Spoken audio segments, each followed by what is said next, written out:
கொலை வழக்கின் கைதியொருவர் சிறைக்கூடத்துக்குள் உயிரை மாய்த்துக் கொண்டார். தென்மேற்கு பருவமழை வலுப்பெற்று வருவதால் எதிர்வரும் நாட்களில் மழையுடனான வானிலை தொடரும். ஹட்டன் டிகோயா இரட்டை கொலை சம்பவம், சந்தேக நபருக்கு விளக்கமறியல். ஹட்டன் சந்தையில் மசகு எண்ணெய் விலையில் பாரிய மாற்றம். கடன் உச்ச வரம்பை மட்டுப்படுத்தி இலங்கை மத்திய வங்கி அதிரடி. களுவாஞ்சிக்குடி கடலில் மீன்பிடிக்க சென்றவர் மாயம். இலங்கை வந்த மூவர் கட்டுநாயக்க விமான நிலையத்தில் கைது. அமெரிக்காவுக்கு ஈரான் விடுத்துள்ள இறுதி எச்சரிக்கை. கோவை சிறுமி கொலை வழக்கு குற்றவாளிகளுக்கு கடும் தண்டனை வழங்கப்படும், முதலமைச்சர் விஜய் உறுதி. வித்தியா கொலை வழக்கின் கைதியொருவர் சிறைக்கூடத்துக்குள் உயிரை மாய்த்துக் கொண்டார். யாழ்ப்பாணம் புங்குடுதீவு மாணவி சிவலோகநாதன் வித்தியா கொலை வழக்கில் தண்டனை விதிக்கப்பட்டிருந்த கைதியொருவர் உயிரை மாய்த்துக் கொண்டுள்ளதாக அறிவிக்கப்பட்டுள்ளது. வழக்கொன்றுக்காக யாழ்ப்பாணம் அழைத்துச் சென்றிருந்த நிலையில் அங்குள்ள சிறைச்சாலையில் வைத்து அவர் உயிரை மாய்த்துக் கொண்டதாக சிறைச்சாலைகள் ஊடக பேச்சாளர் ஏசி கஜநாயக்க சூரியன் செய்திப்பிரிவுக்கு சற்று முன்னர் உறுதிப்படுத்தினார். 46 வயதான பூபாலசிங்கம் ஜெயக்குமார் என்ற மரண தண்டனை கைதியே உயிரிழந்துள்ளதாகவும் அவர் குறிப்பிட்டார். இந்த சம்பவம் தொடர்பில் விரிவான விசாரணைகள்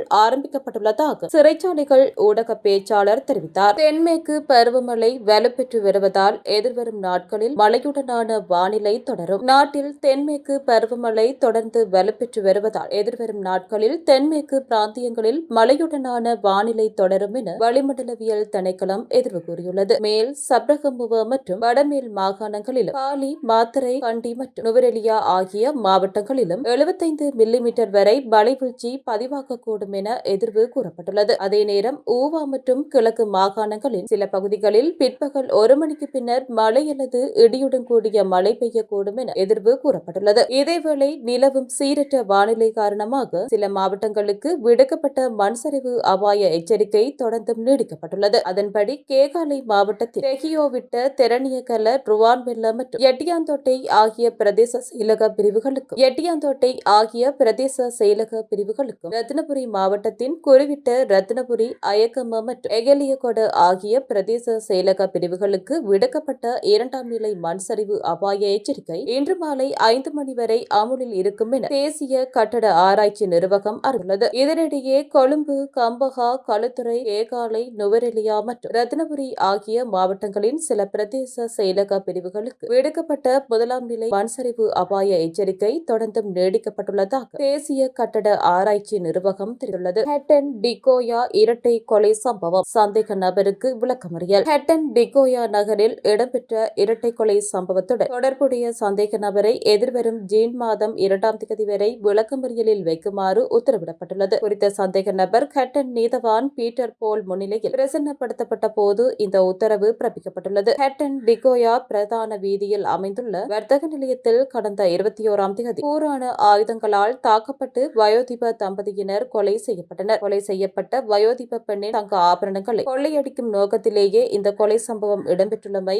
விசாரணைகளின் மூலம் உறுதியாகியுள்ளது. இந்த இரட்டை கொலை சம்பவத்துடன் தொடர்புடையதாக கூறப்படும் பிரதான சந்தேக நபர் அவரது மனைவியும் நேற்று முன்தினம் கைது செய்யப்பட்டிருந்தனர். பொகவந்தலாவை பெட்ரோசோ தோட்டத்தில் உள்ள தனது மனைவியின் சகோதரர் வீட்டில் பதுங்கியிருந்த நிலையிலேயே கொலையுடன் தொடர்புடைய சந்தேக நபரை கைது செய்ததாக காவல்துறையினர் தெரிவித்துள்ளனர். இந்த நிலையில் குறித்த சந்தேக நபர் டிகோயா மருத்துவமனையில் தடயவியல் மருத்துவ அதிகாரியிடம் மருத்துவ அறிக்கை பெறுவதற்காக முன்னதாக ஒப்படைக்கப்பட்டிருந்தார். இதனையடுத்து ஹட்டன் நீதவான் முன்னிலையில் பிரசன்னப்படுத்தப்பட்ட போது சந்தேக நபரை எதிர்வரும் 14 நாட்களுக்கு விளக்கமறியலில் வைத்து விசாரணை நடத்துமாறு உத்தரவிடப்பட்டுள்ளது. கொலையுடன் தொடர்புடைய சந்தேக நபர் பதுளை ஹாலி எல தெமோதரை பகுதியை சேர்ந்த 47 வயதானவர் என காவல்துறையினர் குறிப்பிட்டுள்ளனர். அவர் பொகவந்தலாவை கெம்பியன் பகுதியில் சில நாட்கள் தங்கியிருந்துள்ளமை விசாரணைகளில் தெரியவந்துள்ளது. அத்துடன் சந்தேக நபரிடமிருந்து கொலைக்கு பயன்படுத்தப்பட்டதாக கூறப்படும் இரும்பு கம்பி, கூரான ஆயுதம் மற்றும் கொள்ளையடிக்கப்பட்ட அனைத்து தங்க ஆபரணங்களும் ஹட்டன் காவல்துறையினரால் மீட்கப்பட்டுள்ளன. இதேவேளை கொலை செய்யப்பட்ட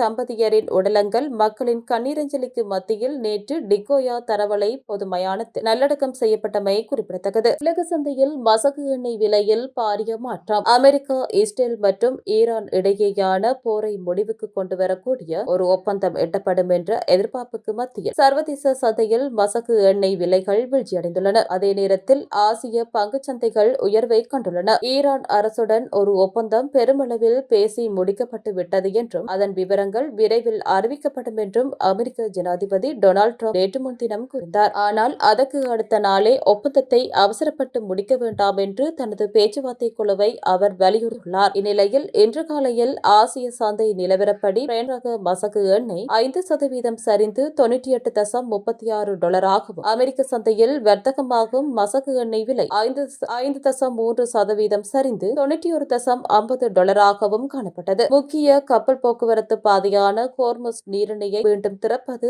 இந்த ஒப்பந்தத்தில் சேர்க்கப்படும் என்று ட்ரம்ப் இதற்கு முன்னர் கூறியிருந்தார். ஆனால் அது குறித்த கூடுதல் விவரங்களை அவர் வெளியிடவில்லை. உலகின் மசகு எண்ணெய் மற்றும் திரவமாக்கப்பட்ட இயற்கை எரிவாயுவின் 1/5 பகுதி பொதுவாக கடந்து செல்லும் இந்த குறுகிய நீர்வழி பாதை கடந்த பிப்ரவரி 28 அன்று மோதல் தொடங்கியதில் இருந்து மூடப்பட்டுள்ளது. ஹோர்முஸ் நீரிணை விரைவில் திறக்கப்படும் என்ற நம்பிக்கையில் பல நாடுகளின் பங்கு சந்தை உயர்ந்துள்ளமை குறிப்பிடத்தக்கது. கடன் உச்ச வரம்பை மட்டுப்படுத்தி இலங்கை மத்திய வங்கி அதிரடி. நிதித்துறையின் ஸ்திரத்தன்மையை பாதுகாக்கவும் அதிகப்படியான கடன் வழங்கலால் ஏற்படக்கூடிய அபாயங்களை குறைக்கவும் இலங்கை மத்திய வங்கி புதிய தீர்மானம் ஒன்றை எடுத்துள்ளது. பூகோள அரசியல் மற்றும் புவி பொருளாதார மாற்றங்களால் தங்கம் மற்றும் சொத்துக்களின் விலைகளில் ஏற்பட்டுள்ள ஸ்திரமற்ற தன்மை, அண்மைக்கால நாணய மாற்று வீத ஏற்ற இறக்கங்கள் மற்றும் வாகன இறக்குமதி மீதான கூடுதல் கட்டணம் காரணமாக வாகன விலைகள் தற்காலிகமாக அதிகரிக்கக்கூடிய சாத்தியக்கூறுகள் ஆகியவற்றை கருத்தில் கொண்டு இலங்கை மத்திய வங்கி புதிய நிதியியல் கட்டுப்பாடுகளை விதித்துள்ளது. நிதித்துறையின்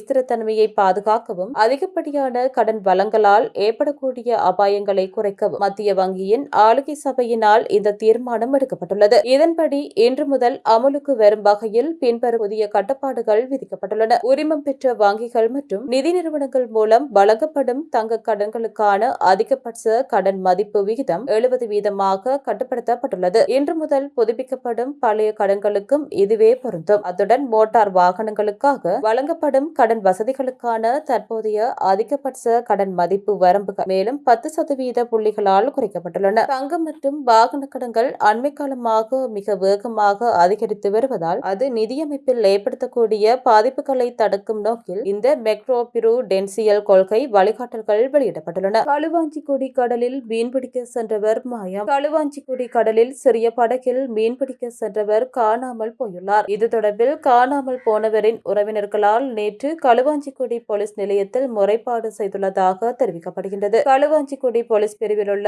கலதாவளை ஸ்ரீ முருகன் கோவில் வீதியை சேர்ந்த 19 வயதுடைய இளைஞர் ஒருவரே நேற்று முன்தினம் கடலுக்கு சென்ற நிலையில் வீடு திரும்பவில்லை என குறிப்பிடப்படுகின்றது. இதனையடுத்து குறித்த கடற்பகுதியில் தேடுதல் இடம்பெற்ற நிலையில் அவர் சென்ற படகு கண்டுபிடிக்கப்பட்ட போதிலும் அந்த இளைஞரை காணவில்லை என தெரிவிக்கப்படுகின்றது. சம்பவம் தொடர்பான மேலதிக விசாரணைகளை களுவாஞ்சிக்குடி போலீசார் முன்னெடுத்து வருகின்றனர். இலங்கை வந்த மூவர் கட்டுநாயக்க விமான நிலையத்தில் கைது. 3 வெளிநாட்டு விமான பயணிகள் இன்று அதிகாலை கட்டுநாயக்க விமான நிலைய சுங்க அதிகாரிகளால் கைது செய்யப்பட்டுள்ளனர். 60 லட்சம் ரூபாய்க்கும் அதிக பெறுமதியுடைய வெளிநாட்டில் தயாரிக்கப்பட்ட சிகரெட் தொகையை சட்டவிரோதமான முறையில் நாட்டுக்குள் கொண்டுவர முயன்ற மூவரே இவ்வாறு கைது செய்யப்பட்டுள்ளனர். கைது செய்யப்பட்டவர்கள் 31, 36 மற்றும் 40 வயதுடைய சீன நாட்டு வணிகர்கள் என தெரியவந்துள்ளது. சந்தேக நபர்கள் சிகரெட் தொகையை பசுமை வழித்தடம் ஊடாக வெளியே கொண்டு செல்ல முயன்ற போதே சுங்க அதிகாரிகளால் கைது செய்யப்பட்டுள்ளனர். சுங்க அதிகாரிகளின் அவதானத்தை திசை திருப்புவதற்காக சந்தேக நபர்கள் இந்த சிகரெட் தொகையை சீனாவிலிருந்து கொள்வனவு செய்து மலேசியாவின் கோலாலம்பூர் நகருக்கு கொண்டு சென்றுள்ளனர். பின்னர் அங்கிருந்து கட்டுநாயக்க விமான நிலையத்துக்கு வந்துள்ளனர். இதன்போது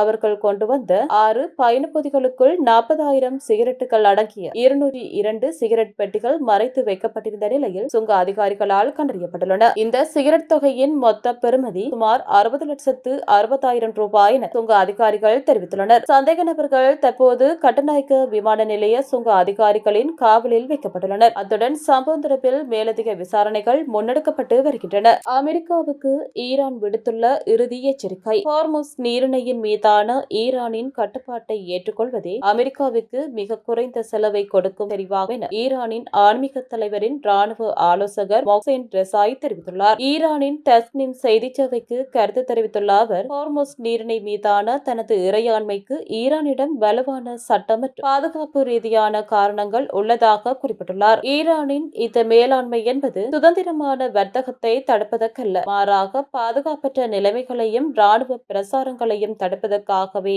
ஆகும் என இஸ்லாமிய புரட்சிகர காவல்படையின் முன்னாள் தளபதியுமான மொஹ்சென் ரெசாய் தெரிவித்துள்ளார். தொடர்ந்து போர் நீடிக்குமாயின் அது அமெரிக்க பொருளாதாரத்தையும் அந்த நாட்டு மக்களையும் அழிவின் விளிம்புக்கு இட்டுச் செல்லும் என எச்சரித்துள்ள அவர், எனவே ஈரான் முன்மொழிந்துள்ள நியாயமான பேச்சு பேச்சுவார்த்தை மேசையை ஏற்றுக்கொள்வதே அமெரிக்காவுக்கு மிக குறைந்த செலவை கொண்ட வழியாகும் என்றும் வலியுறுத்தியுள்ளார். கோவை சிறுமி கொலை வழக்கு குற்றவாளிகளுக்கு கடும் தண்டனை வழங்கப்படும் முதலமைச்சர் விஜய் உறுதி. கோவையை அடுத்த சூலூர் பகுதியில் 10 வயது சிறுமி பாலியல் வன்கொடுமைக்கு உள்ளாக்கப்பட்டு கொடூரமாக படுகொலை செய்யப்பட்ட சம்பவம் தமிழ்நாடு முழுவதும் பெரும் அதிர்வலைகளை ஏற்படுத்தியுள்ளது. இந்த சம்பவம் தொடர்பாக காவல்துறையினர் இருவரை கைது செய்து விசாரணை மேற்கொண்டு வருகின்றனர். சிறுமிக்கு நேர்ந்த இந்த கொடூர சம்பவத்துக்கு பல்வேறு அரசியல் தலைவர்களும் சமூக ஆர்வலர்களும் கடும் கண்டனம் தெரிவித்து வருகின்றனர். இந்நிலையில் தமிழ்நாடு முதலமைச்சர் ஜோசப் விஜய் வெளியிட்டுள்ள அறிக்கையில் கோயம்புத்தூரில் 10 வயது சிறுமிக்கு நிகழ்ந்த கொடூர சம்பவம் மிகுந்த வேதனையையும் அதிர்ச்சியையும் அளிக்கிறது. இத்தகைய மனிதநேயமற்ற மற்றும் மன்னிக்க முடியாத குற்றச்செயல்கள் நமது சமூகத்தில் ஒருபோதும் ஏற்றுக்கொள்ளப்பட முடியாது என்று தெரிவித்துள்ளார். மேலும் பெண்கள் மற்றும் குழந்தைகளுக்கு எதிராக நடைபெறும் இத்தகைய அராஜக செயல்களில் ஈடுபடுவோருக்கு சட்டத்தின் கீழ் கடுமையான தண்டனை பெற்றுத்தர தமிழ்நாடு அரசு உறுதியுடன் செயல்படும். இதற்கான உடனடி மற்றும் தேவையான அனைத்து நடவடிக்கைகளும் எடுக்கப்படும் என்றும் அவர் உறுதியளித்துள்ளார். இதனைத் தொடர்ந்து உயிரிழந்த சிறுமியின் பெற்றோரிடம் முதலமைச்சர் விஜய் தொலைபேசி மூலம் தொடர்பு கொண்டு ஆறுதல் தெரிவித்துள்ளார். அப்போது குற்றவாளிகளுக்கு கடுமையான தண்டனை வழங்க அரசு நடவடிக்கை எடுக்கும் எனவும் உறுதியளித்துள்ளார். மேலும் அமைச்சர்கள் விஜய், தமிழன் மற்றும் சம்பத்குமார் ஆகியோர் நேரில் சென்று சிறுமியின் பெற்றோரை சந்தித்து ஆறுதல் தெரிவித்ததுடன் ரூபாய் 7 லட்சம் மதிப்பிலான நிவாரண காசோலையையும் வழங்கியுள்ளனர்.